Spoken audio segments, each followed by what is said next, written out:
कर जाती थी तो हम घर में खेलते खेलते इंतजार करते थे कि माँ कब चौके से आएगी और हमें मुनियों का आशीर्वाद वो बरसाएगा। ये बहुत बड़ी टेक्निक चीजें हैं।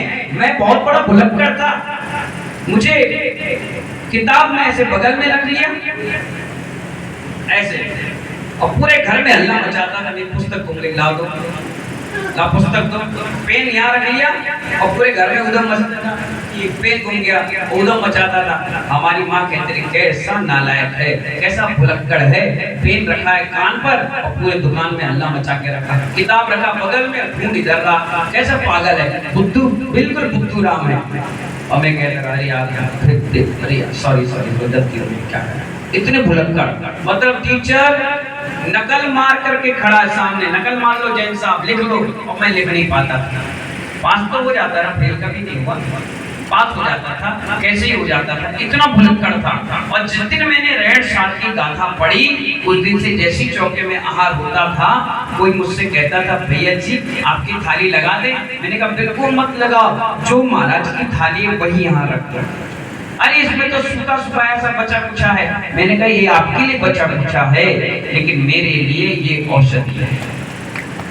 और 23 साल हो गए, कितने 23 साल, 3 साल ब्रह्मचारी में, 8 साढ़े 8 साल झुलक और बाकी समय अपने मुनि अवस्था और बाध्य अवस्था में। फिर मैं कभी भी बीमार नहीं पड़ा, कभी ऐसा कोई दिक्कत और परेशानी नहीं आई, क्योंकि मैंने पहले ही औषधि ले ली, जिसकी साधुओं के आशीर्वाद से। और वो जब भोजन, बचा हुआ भोजन खाते थे तो मीठा लगता था, बिना नमक की रोटी, बिना घी की सब्जी, बिना जली हुई शक्कर से भोजन इतना अच्छा लगता था, बहुत बढ़िया। और इंतजार होता, जिस दिन थाली ना मिलती थी तो ऐसा लगता था आज भोजन अधूरा सा, आज बड़ा बेकार था, और सब फील आता था, अरे यार ये मजा नहीं आया यार, आंटी जी थोड़ी सी डाल दे तो हम नहीं देंगे, महाराज का बच्चा हुआ हम लेंगे, अरे थोड़ा दूध दे दो। अरे आप देखना, एक गिलास अगर जूस होगा और उसमें थोड़ा सा जूस बच जाता है, तो जब आप पीते हो ना उसको, और है क्या, बहुत बढ़िया, और देना बोले महाराज, अच्छा महाराज जी का बच्चा हुआ है, अरे यार इतना ही था, बोले हाँ, बाकी महाराज खा गए। अच्छा महाराज चलो भैया कोई बात नहीं, मम्मी कल थोड़ा ज्यादा बना लेना। अरे नहीं, शुद्धि की चीज इतनी ही बनती है, अगर ज्यादा चाहिए तो खुद लाओ, निकालो और महाराज को दो, बच जाए तो खुद पी लो। तो महानुभाव ये औषधियों का काम क्या हो जाता है, निर्गत साधुओं के आशीर्वाद से हो जाता है। इस चतुर्मास में, इस वर्षा योग में बिल्कुल भेदभाव मत करना। ये श्वेतांबर है, ये दिगंबर है, ये बरैया है, ये जयसवाल है, ये लंबे चुए खड़ा हुआ है गोला ला रहे, ये परिवार है नहीं, ओनली फॉर जैन। क्या है, क्या जोर से बोलो, जैन। इसीलिए पांचों मंदिर से हटकर इस जगह पर अपन चातुर्मास कर रहे हैं कि कोई हम पर टैग ना लगाए, ये जयसवाल वाले महाराज, ये बरैया वाले महाराज, ये गोलालारे मंदिर में गए तो गोलालारे मंदिर, ये परिवार समाज में गए तो वहां के मंदिर। निर्गत साधु सूर्य के समान होता है, सूर्य कभी चेहरा देखकर रोशनी नहीं देता, हर व्यक्ति को रोशनी देता। इसीलिए मुझ पर कोई बाउंडेशन मत लगाना। मैं निर्गत, मैं सगंत नहीं हूँ कि लाल कपड़ा पहना तो लाल हो गया, पीला पहना तो पीला हो गया। मेरे वो कपड़े और लफड़े वाले काम यहाँ नहीं है, इसलिए आप हमारे हैं और हम आपके हैं। इसीलिए आज सारे के सारे मंदिरों में मैं एक एक सिरपल चढ़ाकर आ गया, भगवानों से अनुमति लेकर आ गया। जो भी उनके रक्षक देवी देवता थे सबसे अनुमति ले ली और सबको मैंने यहाँ बुला लिया। मैंने कहा सब हमारे इस कार्यक्रम में आओ और आकर के हमारी धर्म प्रभावना में सहयोगी बनो। और सभी जगह धर्म की ध्वजा लगाकर आ गए। पांचों मंदिरों पर ध्वज लग गई और पांचों दिशाओं में लहरा रही है, और बाकी बची हुई क्षेत्र को अपन अपने पदरस से पवित्र करते चले जाएंगे। रास्ते भर लोगों ने खूब अच्छा स्वागत किया। मैं मुनि सुब्रत नाथ मंदिर पर गया, क्या गजब का सजाया था, आधा सज पाया था मैं पहुंच। मैंने कोई बात नहीं, अगली बार आएंगे तो और अच्छे से सजा लेना। मैं चंदापुर मंदिर गया, बहुत बढ़िया शांति धारा अभिषेक करके आया। मैं कस्टम वाले मंदिर पर गया, वहाँ तो गजब ही आनंद आ गया। वहाँ एक की जगह दो ध्वजा लगवा दी, एक नए मंदिर पर लगवा दी और एक पुराने मंदिर पर लगवा दी। मैंने कहा उस मंदिर का भी उद्धार हो जाएगा और इस मंदिर का भी हो जाएगा। मैं वहाँ से बुजुर्ग मंदिर पर पहुँचा। मैं सोच रहा था शायद उस मंदिर पर 2-4 ही लोग मिलेंगे, लेकिन वहाँ भी 150 व्यक्ति पाद प्रक्षालन करते हुए इंतजार कर रहे थे। मैं देख रहा था और वहाँ से जैसे ही लौट कर आया सराफे मंदिर पर, बड़ी शांति धारा करके सिसई वाले प्राचीन भगवान का आशीर्वाद लेकर के आया और यहाँ आकर के तुरंत बैठ गया। 1 मिनट मैंने सांस नहीं ली। बस यही चाहता हूँ 5 महीने आप भी मेरी तरफ फुर्तीले बन करके टाइम टू टाइम आकर, मैं चाहता तो आधे घंटे अंदर एक कमरे में बैठा रहता। मुझे कोई बोलता क्या कि महाराज चलो, वो भी बैठे रहते। लेकिन मैंने समझ गया कि जिसने समय को समझा वही समय के सार को समझता है। आज पहला दिन है, अगर मैं 9 बजे आता तो जितनी भी ये महिलाएं हैं ये सब 10 बजे आते हैं। क्या कहती है मालूम है? क्योंकि व्यक्ति बुराई जल्दी ऐसा कर लेता है, अच्छाई कोई नहीं करता। अगर ये लड़ मरेंगे तो इन्हें याद होगा, अगर मैं प्रवचन दूंगा वो याद नहीं होगा। जैसे मैं 9 बजे आता तो ये कल आने वाले जितने लोग 8:30 बजे हैं वो कहते हैं क्या जल्दी जल्दी पूजा कर रहे हैं, प्रवचन के लिए जाना है। 9 बजे होते हैं, 9 बजे नहीं। महाराज जी कहते अरे कल मैं बैठी बैठी आ गया, देखा ऐसे ही सब ऐसे ही बोलते हैं। अच्छा ठीक है, एक पूजा पूजा करने लगे। एक व्यक्ति के चक्कर में कितने व्यक्तियों की प्रमादता हावी हो गया। इसलिए टाइम पंक्चुअलिटी रहोगे ना तो कभी कभार लेट लतीफ हो गया तो आपको भी दिक्कत नहीं होगी, हमें भी दिक्कत। पंक्चुअलिटी टाइम का और टाइम से आकर आपको सुनने मिलेगा, इनको सुनाने मिलेगा, इनको बोलने का मौका मिलेगा और हमें समझने का मौका मिलेगा। मैं ऐसे हंसते मुस्कुराते हुए प्रवचन करता हूँ जिससे किसी व्यक्ति को डर नहीं लगे। मैंने निर्मल भैया को खड़ा कर दिया। अब ये घर जाकर अपनी पत्नी से कहेंगे आज यार मजा आ गया। क्यों मजा आ गया? अरे यार महाराज जी ने माइक पकड़ा दिया, मैं तो ऐसा चल गया लेकिन मैं हिम्मत से बोल दिया। अब कल पकड़ेंगे तो और मजेदार। अब एक व्यक्ति के अंदर क्या हुआ, आत्मविश्वास सा। हमने नीलेश को पकड़ा दिया, मैंने पकड़ा बोला। ऐसे धीरे धीरे समाज के लोग आगे आ जाएंगे। यही चतुर्मास की वर्षा योग की सबसे बड़ी उपलब्धि। किसी ने भजन सुना दिया, किसी ने आरती गा ली, कोई नित्य ज्ञान कर गया, कोई इस मंच तक पहुंचने के लिए भी बहुत डिफिकल्ट जिंदगी जीना पड़ता है।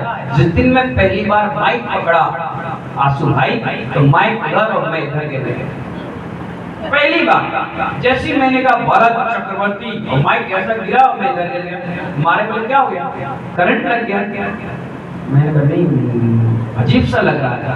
बोले नहीं पकड़ो पकड़ो पकड़ो। और उस दिन का दिन है, अब हमारे छूटता नहीं, क्या नहीं होता, आदत पड़ गई ना बोलने की। जिसको बोलने की आदत पड़ जाए फिर वो छूट नहीं सकती। रात में भी बोलना चालू कर, नींद में भी बोलना चालू कर, आदत बन गई ना। वो आदत और हैबिट कभी नहीं छूटती। एक माइक वाला बड़ा परेशान था, उसकी पत्नी मेरे पास आकर बोली महाराज जी मैं इस माइक वाले से बड़े परेशान था, शादी बेकार कर लिया। मैंने कहा क्यों? बोली जब भी रात के सोते हैं तो कहते हैं hello hello check check check, hello hello check check, hello hello hello hello hello. पत्नी कहती कि सो जाओ, हेलो हेलो बंद करो, दिन भर हेलो हेलो। क्या है हेलो हेलो? तो वो माइक वाले की पत्नी टीटी वाले के पास मिल गई, टीटी की पत्नी से। उन्हें कहा दीदी क्या बताएं, बड़े हैरान और परेशान हैं, जब भी रात के सोते हैं कहते हैं hello hello check check, hello hello check check. फिर क्या करते हैं, हिला देते हैं, नींद खुल जाती है, फिर सो जाते हैं, लेकिन दिन में बहुत गुस्सा करते हैं। बोले तुम कैसी हो? बोले जैसा तुम्हारा हाल है ऐसे हमारा हाल है। बोले क्या? बोले जब भी ये सोते हैं तो रात के चिल्लाते हैं हटो हटो सीट नहीं है, हटो हटो सीट नहीं है। तो तुम क्या करती हो? बोले हम तो ना हिलाते ना डुलाते, 500 का नोट निकाल के हाथ में रख देते हैं। वो कहता है बहन जी आप 10 में सो जाओ, मैं 9 में सो जाऊं। तो जिसको बोलने की आदतें पड़ जाए, सुनने कहने की आदतें पड़ जाए, उनका जीवन रात के भी असहनीय पीड़ा में जीते हैं। इसीलिए अपन सबको आदत नहीं डालना है, अपन को वही काम करना है जो हमारे आत्मा के लिए हित है। इसलिए सबसे बड़ा मिथ्यात्व हमारा शरीर अपना मानना है। इसलिए आज से अपने शरीर को अपना मत मानो। किराए का मकान समझो, एक कुली होता है, वो सामग्री रख देता है स्टेशन पर और एक डब्बे की बोगी पर आपको बैठा देता है बढ़िया से सीट पर साफ करके कि आप बैठिए। आप उसको किराया दे देते हैं और धीरे धीरे वो ट्रेन चालू होती है, अपने अपने रास्ते पर जैसी वो पहुंचती है, व्यक्ति अपने अपना उतरता चला जाता है, कुली वहीं रहता है। ट्रेन भी आती है और चली जाती है, व्यक्ति अपने गंतव्य को पकड़ लेता है। इसी प्रकार की जीवन है। 60 साल, 50 साल, 70 साल, 80 साल, मुझे मालूम है यहाँ पर जो 70, 80, 90 साल के हैं, जो बुजुर्ग हैं, वो अगला चतुर्मास देख पाए या ना देख पाए। जो बच्चे हैं वो अगले चतुर्मास में डबरा रह पाए या ना रह पाए, पढ़ लिख करके बाहर चले गए। कितने ऐसे लोग थे जो 20 साल पहले यहाँ पढ़ते लिखते थे, बैठते थे, नाचते गाते थे, वो सब आज अपने अपने काम काज से पढ़ाई लिखाई करके बाहर चले गए। कई लड़कियां यहाँ से चली गई, कोई बात नहीं, उन सबको एक बार फोन कर देना, कहना बेटा आपके यहाँ चतुर्मास हो रहा है, वर्षा योग हो रहा है, आप लोग एक बार को जरूर आओ, खास तौर से 9 तारीख को जरूर आओ। आपके यहाँ गुरु पूर्णिमा नहीं मना पाए, ग्वालियर में मना पाए, लेकिन मेरी ये सोच है कि जब तुम्हें गुरु मिल जाए वही तुम्हारी पूर्णिमा है, इसलिए उसका नाम गुरु पूर्णिमा है। इसलिए 9 तारीख को कई ऐसे भक्त हैं जो भोपाल से नहीं आ पाए, जो भिंड से नहीं आ पाए, ग्वालियर में नहीं आ पाए, वो सभी लोग यहाँ आएंगे गुरु पूर्णिमा मनाने के लिए। आप जो हमने 21 महिला संयोजिकाएं बनाई हैं, वो अपने अपने मंदिरों में जाकर के 2-2 द्रव्य तैयार कर लेना। क्या कर लेना? जोर से बोलो। हाँ, 2 इसलिए जल चंदन एक तैयार कर ले, अक्षत पुष्प एक तैयार कर ले, नैवेद्य दीप एक तैयार कर ले, धूप और फल एक तैयार कर ले, और एक जो मंडल बचा है वो पूरा अर्घ तैयार कर ले और उसी में स्थापना तैयार कर ले। अब जब 9 तारीख को 12 बजे मैं मंच पर पहुंच जाऊंगा, तब आपको मौका मिलेगा निर्धन साधुओं की पूजा करने का। सिर्फ साल में एक बार आपका बर्थडे आता है तो आप कितनी तैयारियां करते हैं?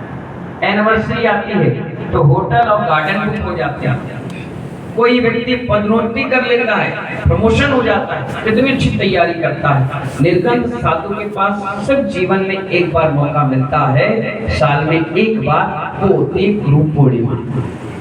या समझो उनका जन्म दिवस पड़ना या दीक्षा जयंती पड़ जाए, वो एक अलग सब्जेक्ट है, लेकिन गुरु पूर्णिमा एक ऐसी चीज है जिस समय गुरु को शिष्य और शिष्य को गुरु मिल जाते हैं, वो दोनों का मेल का दिन होता है। इसीलिए आपके यहाँ 9 तारीख को मनाई जाएगी, तो 12 से 1 बजे वो पूजन होगी। तो जितनी भी महिला मंडल हैं जिनको संयोजिका बनाए हैं, वो बैठ करके तैयार कर लेंगे। हाँ भाई, चंदापुर मंदिर है, वहाँ की महिला मंडल ये 2 द्रव्य बनाकर लाएगी। हाँ भाई, कस्टम विभाग की महिला मंडल ये 2 द्रव्य तैयार करेगी। हाँ भाई, बुजुर्ग महिला मंडल उधर की हैं वो तैयार करें, सराफे वाली अलग और मुनि सुब्रत नाथ की अलग। इस प्रकार से 10 द्रव्य आपकी तैयार, एक स्थापना, एक अर्घ और 8 द्रव्य, और इसको आप ही को मिलकर के बड़े अपने अपने तैयारियों के साथ वहां पर अर्घ चढ़ा करके गुरु महाराज का आशीर्वाद देना। ये तैयारी आप पहले से करके रखिए। मैं इसलिए मंच पर बता रहा हूँ कि अलग से कोई मीटिंग करने की आवश्यकता नहीं, आपको बना दिया, अब आप अपने हिसाब से तैयारी करिए और सभी लोग एक साथ मिलकर के चढ़ाएंगे। इसकी कोई बोलियां नहीं लगती, ये आपके लिए हक दिया गया। या ये समझो कि महाराज आप पर इतने खुश हैं कि चौके के अलावा पूजन का अवसर कभी जिंदगी में आपको नहीं मिल सकता। इतने बड़े अवसर पर आपको पूजन करने का आशीर्वाद दिया। तो खुश होकर के आराम से पूजा करिए। संचालक को एक एक करके बताया जाएगा। पीछे वो द्रव्य टेबल पर सजा कर रख देना, वहां पर सब लोग रहना। वहीं से एक एक क्रम से बुलाया जाएगा, हाँ भाई जल लेकर आइए। तो वहाँ ये नहीं कहा जाएगा कि चंदाप्रभु मंदिर आए, पार्श्वनाथ मंदिर आए, ये बिल्कुल नाम 5 महीने के लिए खत्म हो गए। उनसे कहा जाएगा हाँ महिला मंडल जल लेकर के आइए। तो वहीं से अपने आप जिसने सजाया है वो खुद आगे आ जाए। चंदन लेके आना है तो अपने आप आ जाइए। अक्षत कहा जाए तो अक्षत लेकर आइए। अर्घ कहा जाए तो अर्घ, स्थापना कहा जाए तो स्थापना। इस तरीके से आप बड़े सुंदर तरीके से गुरु पूर्णिमा का कार्यक्रम करिए। पाक प्रक्षालन अलग होगा, सात भेंट अलग होगा। और घर में जिसका भी नया मकान बना है 20 साल के अंदर, सुन लीजिए बड़े ध्यान से, जिस व्यक्ति के घर नया बना है या उसने किराए पे नया लिया है या उसने आज तक डबरा के चातुर्मास का कलश लेने की हिम्मत नहीं की है, सबके लिए ऑफर है, खुली छूट है।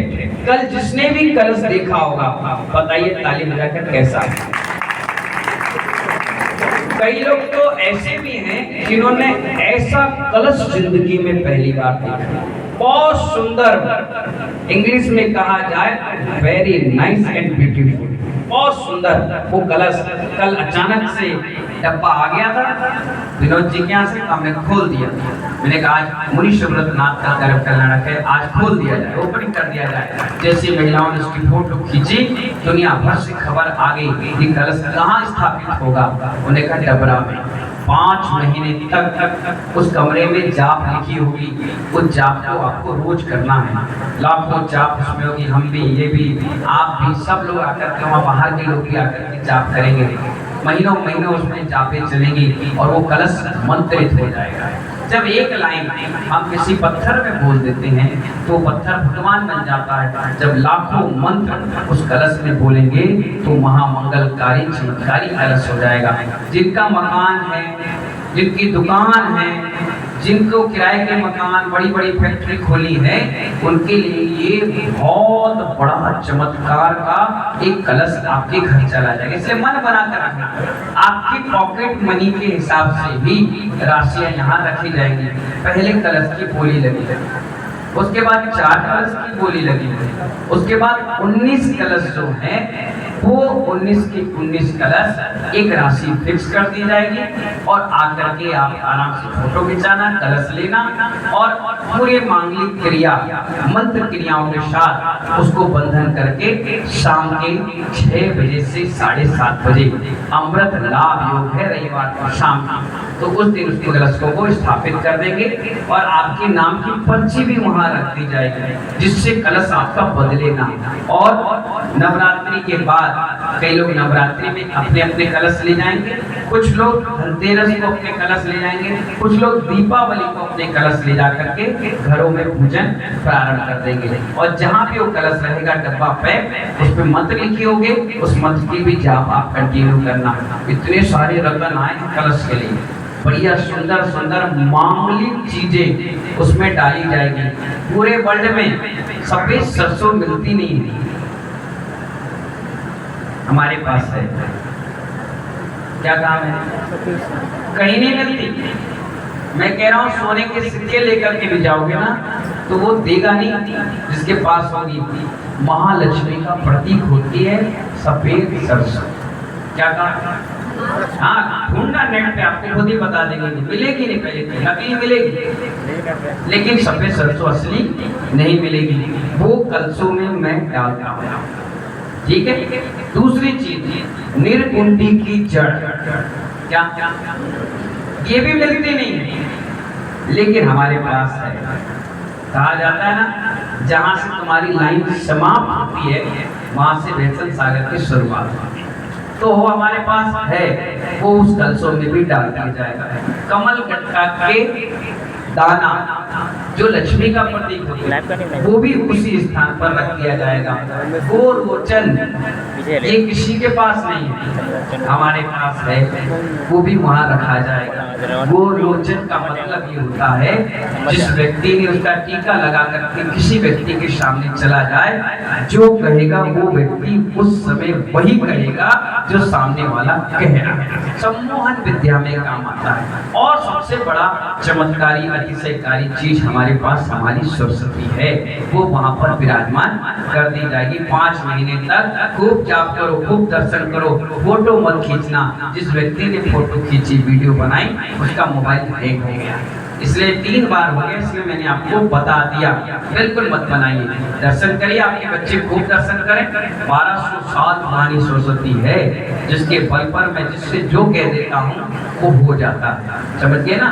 तो वो भी वहाँ पर रख दी जाएगी अलमारी में, और प्रतिदिन वहाँ पर पूजन पाठ हवन जिसका कलश होगा तो मैं बता दिया करूँगा। आज शरद पूर्णिमा है, आज रक्षाबंधन है, आज निर्माण महोत्सव है, आइए दोपहर के अपने कलश के सामने हवन पूजा पाठ करिए और विधान करिए, तो उससे भी आपके अंदर उस कलशों में एनर्जी जाएगी। बहुत चमत्कारी कलश है, 24 ही है। कितने? 25 नहीं है, 400 घर मिलेंगे कितने लोगों को? इसलिए सोच समझ करके विचार बनाना कि इस 9 तारीख को किसके परिवार में पहला कलश पार्श्वनाथ भगवान के नाम पर, क्योंकि डबरा में सबसे प्राचीन मंदिर कोई है तो पार्श्वनाथ भगवान का। दूसरा नंबर सुपार्श्वनाथ भगवान का, दूसरे नंबर पे सबसे प्राचीन मंदिर सुपार्श्वनाथ भगवान का। तीसरा चंदापुर भगवान का, क्योंकि तीसरा चमत्कारी जो कुएं से प्रकट हुए ऐसे चंदापुर भगवान का। चौथे मुनि सुब्रतनाथ, बड़े बड़े खेल को अंजाम देने वाले मुनि सुब्रतनाथ। अगर समय शिखर का विधान भी उन्हीं के चरणों से स्टार्ट हुआ, इस जगह बहुत बड़ा विधान उन्हीं के चरणों से स्टार्ट हुआ। मैंने भी अपनी शुरुआत वहीं विधान से स्टार्ट करी, और संत भवन की नींव का काम, पत्थर बनने का काम भी वही मुनि सुब्रतनाथ भगवान, तो उनके नाम से चौथा कलश होगा। 5वां कलश बुजुर्ग जैन मंदिर के नाम से होगा, और उसके बाद 19 कलश। इस प्रकार से 24 तीर्थंकर करके 24 कलश यहाँ पर रखे जाएंगे, अनुष्ठान होगा, विधान होगा। और दीपावली के समथिंग में किसी को नवरात्रि दशहरे में ले जाना है तो वो दशहरे में ले जाए। जिसको मेन कलश जो होगा 5 कलश, वो धनतेरस के बाद यानी दीपावली के बाद ले जाएंगे। और अगर आपका घर नजदीक रहा